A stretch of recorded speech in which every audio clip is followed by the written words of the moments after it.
The 80s, 90s, and 2000s brought new economic problems to the U.S.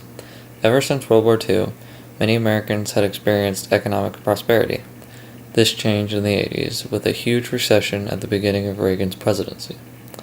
Reagan fought this with supply-side economics, but increased military spending and tax cuts caused a large increase in the national debt as well as renewed tensions with the Soviet Union. This large national debt caused new debates on government spending, which caused Bill Clinton to try to balance the budget and lower the now multi-trillion-dollar debt. Today we will be exploring the economy in this time period.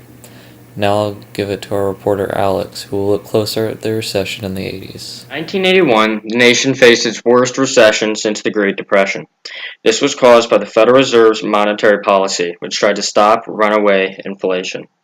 During this time, unemployment reached 11%, while inflation dropped from double digits to less than 4%. President Reagan aimed to fix this problem through Reaganomics, which used tax cuts and decreased government spending to benefit the wealthy. And increased spending by the wealthy would trickle down to the middle and lower class. While this eventually caused a return to economic prosperity, this took some time and long-lasting problems, such as income inequality. The gap between the rich and the poor has increased since the huge tax cuts in the 1980s. Statistics from the CBPP.org show that from 1979 to 07, income in the top 1% has increased by 314, while the bottom 20 has only increased by 44. A stagnation in wages, fall in popularity of the unions. That's right, that happened. That caused it, which made it more difficult for workers to fight for higher wages. Technology created a new shortage of skilled workers, causing the wages of skilled workers to rise and unskilled workers to fall or stagnate.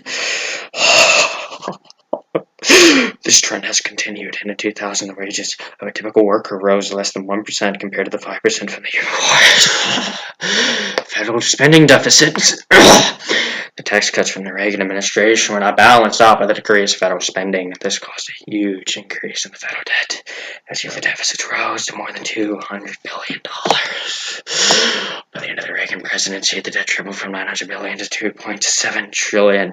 This huge debt made it no longer plausible for the government to propose new social programs, so the page turned to what social programs should be cut. And as you can see here, this is not good. And I want you to roll around in here and just feel all of its warmth and all of its power. The country has changed. It's not like the 50s anymore, okay? There's no hippies, right? You fight and you die. 80% of us have to go. That's the only way we are going to live. You understand me? Okay, 85% of us have to go if we are going to be economically feasible. And that's my message. And we'll see you shortly after this break with an interview with the former president, Bill Clinton.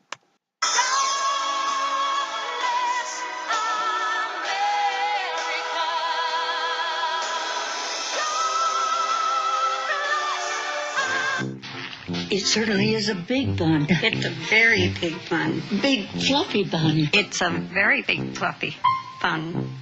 Where's the beef?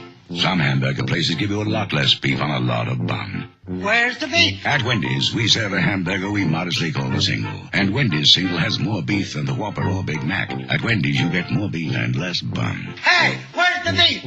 I don't think there's anybody back there. You want something better. You're Wendy's kind of people.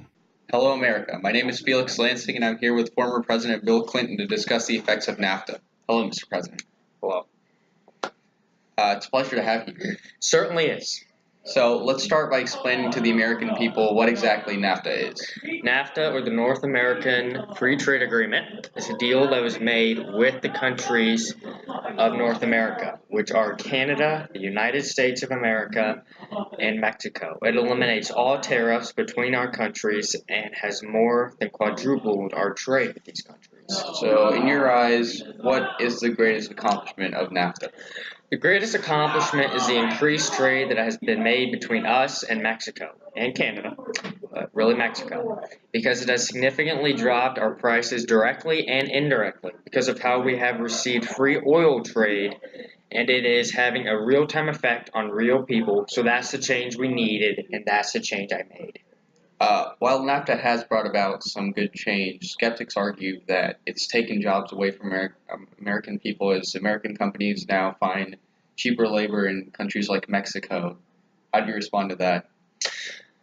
That is a superficial fear that many people in this country hold. The increased economic trade has increased our economic output, which is very strengthening to our industrial sector, and that has brought in 5 million new jobs to our country of islands and states. Thank you for coming for the interview, Mr. President. It's no problem. Next up is our pop culture story on the rap industry in the 90s. All right, still hanging out at the after party, and with me from Death Row. Introduce yourself, my man. I'm Suge Knight and Tupac Shakur. All right. Now here's the deal. First of all, can you tell us what you actually thought about the actual rap category in terms of?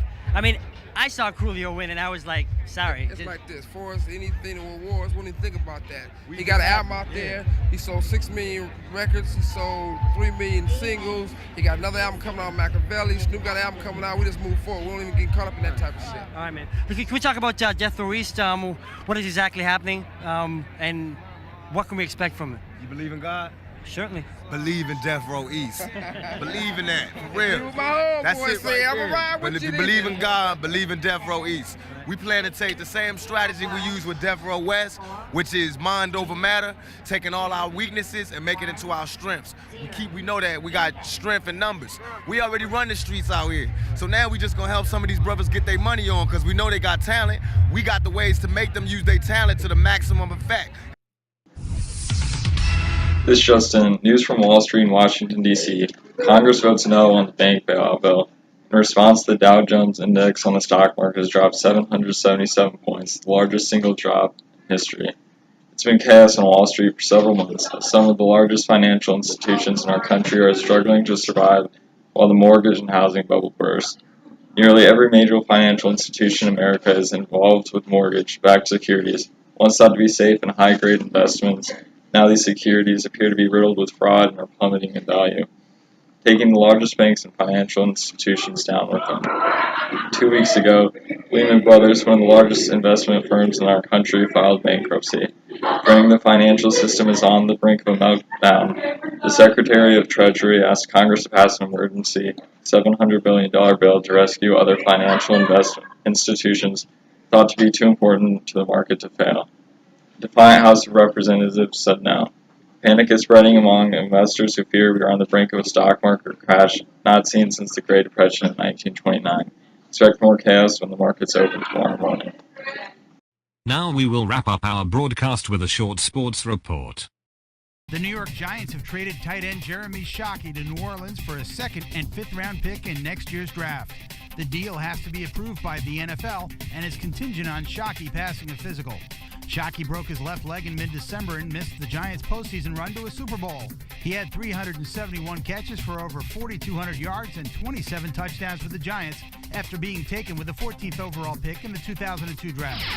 Chad Johnson says he plans to report to the Bengals training camp on time, but Cincinnati's disgruntled receiver says his surgically repaired ankle will probably prevent him from fully participating in practices. Johnson also tells the Associated Press in a phone interview that he wants to move on from his failed attempt to maneuver a trade. The Yankees have activated one player and shelved another.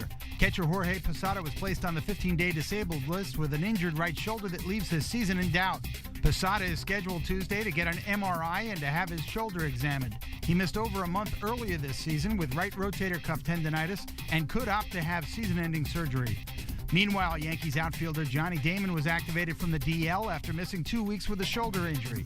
And Yankees manager Joe Girardi says outfielder Hideki Matsui has decided against left knee surgery after being examined. Marion Jones is asking President Bush to commute her 6-month prison sentence for lying to federal agents about her use of performance-enhancing drugs and also for a check fraud scam. The Justice Department confirms the disgraced track star is among hundreds of convicted felons who have applied for presidential pardons or sentence commutations.